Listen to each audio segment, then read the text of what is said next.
Good morning everyone, welcome back to my channel.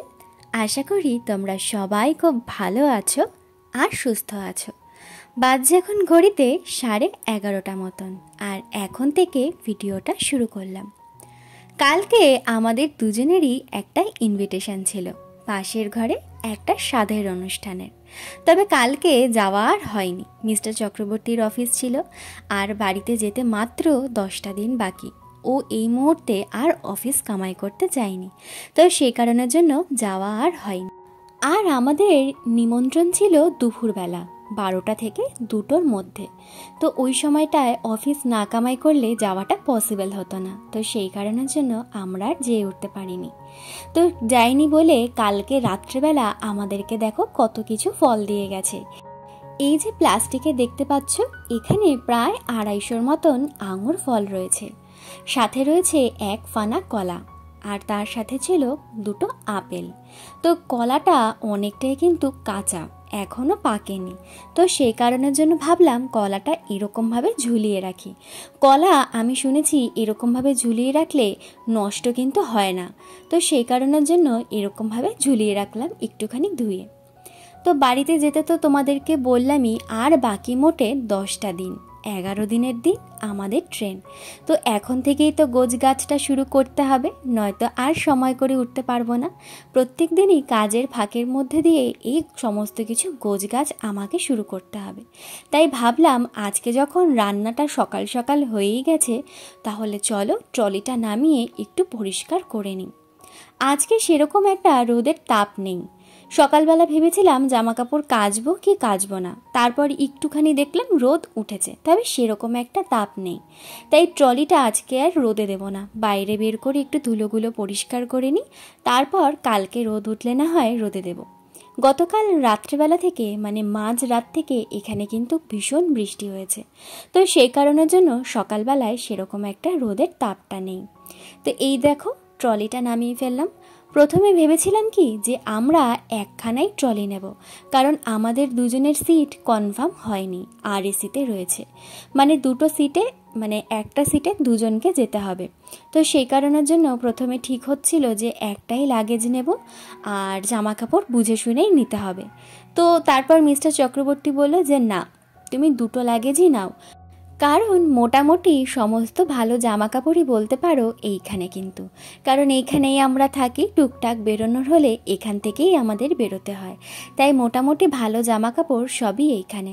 তাই ও বলল যে পুজোতে গেলে একটু এদিক ওদিক তো বেরাবই, পুজো ছাড়া তো জামা কাপড় তো তোমাকে নিতেই হবে। আর তারপর আমাদের তো টুকটাক শপিং এখান থেকেই করা হচ্ছে, সেই সমস্ত কিছু ট্রলিতে ঢুকবে, তো একটা ট্রলিতে মনে হয় না হবে, তাই তুমি 2খানা ট্রলি বের করে রাখো, যদি দরকার পড়ে তাহলে নেব, আর যদি না দরকার পড়ে তাহলে একটা ট্রলিতেই হয়ে যাবে, তাই বের করে রাখলাম। তো ট্রলিটা বের করেই সবার ফার্স্টে চলে এসেছি ওই ম্যাজিক হেয়ার অয়েলটা লাগানোর জন্য। আমি এটা সপ্তাহে 3 থেকে 4 দিন কিন্তু ব্যবহার করি, তারপরের দিন ভালো করে আবার শ্যাম্পু করে নিই। তেলটা তোমরা আগের দিনকে আমাকে জিজ্ঞাসা করেছিলে তেলটা কি দিয়ে বানিয়েছি, এই তেলটা দেখো একদমই শেষের দিকে, আবার যখন আমি তৈরি করব তখন তোমাদের সাথে অবশ্যই আমি শেয়ার করব। তবে তাও আমি একবার মুখে বলে দিচ্ছি, এই তেলটার মধ্যে রয়েছে কালো জিরে, মেথি, কারি পাতা, অ্যালোভেরা, জবা ফুলের পাতা, পেঁয়াজ, এত কিছু দিয়েই তেলটা কিন্তু আমি তৈরি করেছি, এবং তেলের গন্ধটা ভীষণই কিন্তু বাজে। তবে বাজে হলে কি হবে, তেলটা তো একদম কার্যকরী হয়েছে না। সত্যি কথা বলতে টাইফয়েডে এত ইঞ্জেকশন খেয়েছি, প্রায় দেখো 1 বছর হতে যায়, সেই তবে থেকে চুল উঠতে উঠতে কি বলবো। অনেক সময় তোমরা হয়তো খেয়াল করে দেখবে আমি যখন পেছনে ক্লিপ দিয়ে আটকাই, বেশ অনেকগুলো জায়গা ফাঁকা ফাঁকা হয়ে যায় চুলে, তো সেটাকেই আমাকে রিকভার করতে হবে। আর এই দেখো এতক্ষণ ধরে চুলে মাসাজ করলাম, একটাও কিন্তু চুল ওঠেনি, তাহলে বুঝতে পারছো তো তেলটা কীরকম কার্যকরী। আমি লাগাচ্ছি মাত্র 2 সপ্তাহ হলো। তো যাই হোক, ঘরে তো আর সেরকম কোনো কাজকর্ম নেই, কারণ সকাল সকালই আজকে আমার রান্না বান্না হয়ে গেছে। আজকে রান্না করেছি উচ্ছে দিয়ে আলু দিয়ে এক চচ্চড়ি, মানে সর্ষে বাটা দিয়ে, পেঁয়াজের ডাল, আর সমস্ত কিছু দিয়ে 5 মিশালি একটা তরকারি, আর পাঁপড় ভাজা। অনেক দিন পাঁচমেশালির তরকারিটা না খাওয়া হচ্ছিল না। গতকালকে একটুখানি বেরিয়ে যা যা লাগে অল্প অল্প করে নিয়ে এসেছিলাম, আর আজকে বানিয়ে ফেললাম পাঁচমেশালির তরকারি। সকালবেলা ঘুম থেকে উঠে ভেবেছিলাম কি যে আজকে খিচুড়ি করব আর পাঁচমেশালির তরকারি করব, কারণ প্রথমটায় উঠে ওরকমই ওয়েদারটা দেখলাম। তারপর একটু সময় যেতে না যেতেই দেখলাম মোটামুটি ভালোই মেঘটা কেটে গেছে, কেটে গিয়ে রোদটা উঠছে, তবে আজকে রোদের সেরকম একটা তাপ নেই। তো মিস্টার চক্রবর্তী বলল, থাক ছেড়ে দাও, তুমি ভাতই করো, ডাল করো। তো সেই কারণের জন্য সকাল সকালই আজকে আমার রান্না বান্নাটা হয়ে গেছে। আর সকাল সকালই আজকে ওর সাথে আমিও ব্রেকফাস্টটা করে নিয়েছি। আজকে সকালে করেছিলাম রুটি আর গরম গরম বেগুন ভাজা, ওর সাথে সাথে আমিও খেয়ে নিয়েছি। তো সেই কারণের জন্য আপাতত রান্নাঘরের কোনো কাজকর্মই নেই, বাসনপত্র মাজা ঘষা থেকে সমস্তটাই হয়ে গেছে। আর এরকম কাজকর্মের মধ্যে দিয়েই কিন্তু আমার একা একা 12 ঘন্টা কেটে যায়। সেই সকালবেলা মিস্টার চক্রবর্তী 8:30টার সময় বেরিয়ে যায়, আসে আবার সন্ধে 8টা কি 8:15টার সময়। তো সারাদিনই আমার এই কাজকর্মের মধ্যেই সময়টা কাটাতে হয়। সকালবেলাটা তো তোমরা জানোই, এই কাজকর্ম খাবার দাবার গোছাতে গোছাতেই সময়টা চলে যায়। তবে দুপুরের পর থেকে কিন্তু একটু বোর লাগে, কখনো কখনো বই পড়ি, আবার কখনো কখনো সিনেমা দেখি, আবার যদি কখনো ভিডিওর কাজ থেকে তখন সেটা করি, আবার নয়তো সন্ধ্যের রান্না বান্না থাকলে সেদিকটায় সামলাই। তো এরকমভাবেই সময়টা কিন্তু কেটে যাচ্ছে। কখনো কখনো জানো তো মনটা ভীষণ খারাপ হয়ে যায়, তবে এখন আর মন খারাপের কথা বলবো না, কারণ বাড়িতে যেতে মাত্র আর 10 দিন বাকি। মনে ভীষণ আনন্দ হচ্ছে, এতগুলো দিন পর আবার সবার সাথে দেখা হবে। এতগুলো দিন বলবো না, কারণ লাস্ট আমি 9 মাসও বাড়িতে না গিয়েছিলাম, আর তার আগের বার গেলাম যে বাড়িতে তখন 7 মাস পর গেছিলাম, আর এইবার যাচ্ছি বাড়িতে মাত্র 3 মাস পর। তাই এতগুলো দিন আর বলবো না। তো যাই হোক, দেখো তোমাদের সাথে কথা বলতে বলতে আমার ঘরে যে কটা কাজ ছিল সমস্তটাই হয়ে গেছে। আর এই দেখো রোদটা কিন্তু ভালোই উঠেছে, তাই জন্য ঘরটা মুছে আবার জামা কাপড়গুলো ভিজিয়ে দিলাম।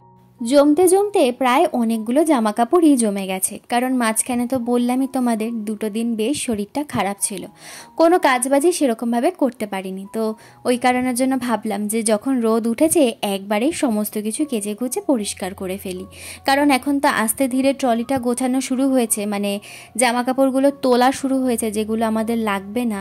তো সেই কারণের জন্য ভাবলাম কি থাক জামা কাপড়গুলো কেচে একেবারে ঢুকিয়ে রাখি, কারণ যাওয়ার আগের মুহূর্তে তাড়াহুড়ো করে না কোনো লাভ নেই। আগে থেকে আস্তে ধীরে যদি গুছিয়ে রাখি, যাওয়ার সময়টা একদম নিশ্চিন্তে ঘর থেকে বেরানো যায়। দেখো এই 10টা দিন যে কিভাবে দেখতে দেখতে কেটে যাবে কি বলবো।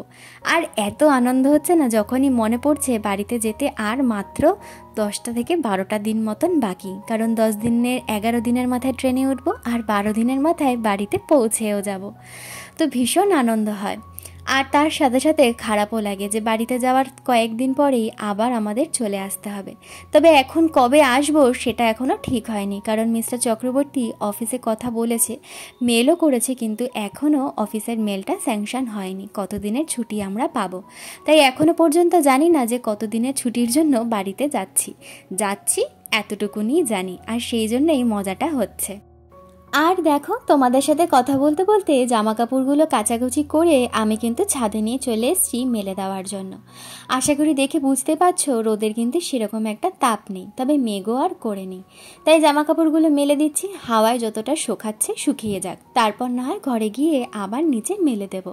তবে আশা করা যাচ্ছে শুকিয়ে যাবে, কারণ এখন না এই সময়টায় ভীষণ হাওয়া চলে। তো সে কারণের জন্য জামা কাপড় খুব বেশিক্ষণ কিন্তু ছাদে রাখলে শুকাতে সময় লাগে না। আবার যখন রোদ ওঠে, রোদের এত তাপ হয়, মানে তখন জামা কাপড় রোদে দিতেও না ভয় লাগে রং জ্বলে যাওয়ার জন্য, কারণ এরকম আমার সাথে 2-3টে কুর্তির সাথে হয়েছে। তো সে কারণের জন্য আমার তো ভীষণই লাগে, রোদে বেশিক্ষণ জামা কাপড় আমি রাখি না। তো এখন তো এইখানে বর্ষা সিজন চলছে, শুরু হয়ে গেছে বৃষ্টির সময়টা, এখন থেকে চলবে মোটামুটি জানুয়ারি মাস পর্যন্ত। তো এই সময়টায় আর কি ভীষণ সুন্দর একটা ওয়েদার কিন্তু থাকে। হ্যাঁ, কলকাতার মতন অতটা ঠান্ডা পড়ে না ঠিকই, তবে আর কয়েকটা দিন পর থেকে কিন্তু আমাদের একটা পাতলা কম্বল গায়ে দিতে হবে, জানো তো, মোটামুটি ভালোই ঠান্ডা থাকে। আর ওপরের দিকে যদি উঠি, মানে পাহাড়ের দিকটায়, তাহলে কিন্তু বেশ ঠান্ডা থাকে। এইবার শীতকালে বাবা মায়ের আসার কথা আছে, মানে আমার বাবা মায়ের আসার কথা আছে। এবার যদি বাবা মা দুজনেই সুস্থ থাকে, তাহলে ভাবছি বাবা মাকে একবার তিরুপতি বালাজির মন্দিরে ঘুরিয়ে নিয়ে আসবো, কারণ আগের বার এসে তো ওনারা যেতে পারেনি। তাই এবার যদি সুস্থ থাকে তাহলে অবশ্যই নিয়ে যাব। আর এখানে দেখো মেলে দিয়েছি জামা কাপড়, আর মেলাবার জায়গা নেই, এই কয়েকটা জামা কাপড় আছে নিচে গিয়ে মেলে দেব। আর এই দেখো কি সুন্দর আকন্দ ফুল ফুটেছে গাছে। ঘরে বাইরে সমস্ত কাজ হয়ে গেছে আমার কমপ্লিট, আর পুজো দেওয়া হয়ে গেছে, সেটা তোমাদেরকে দেখিয়ে দিলাম। আর বাজে এখন 1:15 মতন, তো সমস্ত কাজ বাজ হয়ে গেছে। এখন আমার আর কোনো কাজ নেই, শুধু খাবো, খেয়ে একটুখানি শোবো। ওর খাবারটাও তো পাঠিয়ে দিয়েছি, সেটা তোমাদেরকে বললামই। তো এরকম ভাবেই আমার সারা দিনটা কাটে। তো দেখতে দেখতে তো দিন এগিয়ে আসছে, কাজকর্ম আর একটু একটু করে বাড়ছে, তো ভীষণ এক্সাইটেড লাগছে। 3 মাস পর আবার যাচ্ছি বাড়িতে। তো দেখতে দেখতে আর 10টা দিন বাকি আছে, বললামই 11 দিনের দিনকে আর ট্রেনে উঠবো। তো চলো আজকের জন্য ভিডিওটা এখানেই শেষ করে দিচ্ছি। দেখা হবে আগামীকাল নতুন আর একটা ভিডিও নিয়ে। ততক্ষণের জন্য সবাই সুস্থ থেকো, ভালো থেকো। আর আমার ভিডিও যদি তোমাদের ভালো লেগে থাকে তাহলে অবশ্যই আমার চ্যানেলটা সাবস্ক্রাইব করে দিয়ে আমার পাশে থেকো, আর কমেন্টের মাধ্যমে জানিয়ে দিও যে তোমাদের ভিডিওটা কিরকম লেগেছে। তাহলে আজকে এখানে শেষ করলাম, টাটা।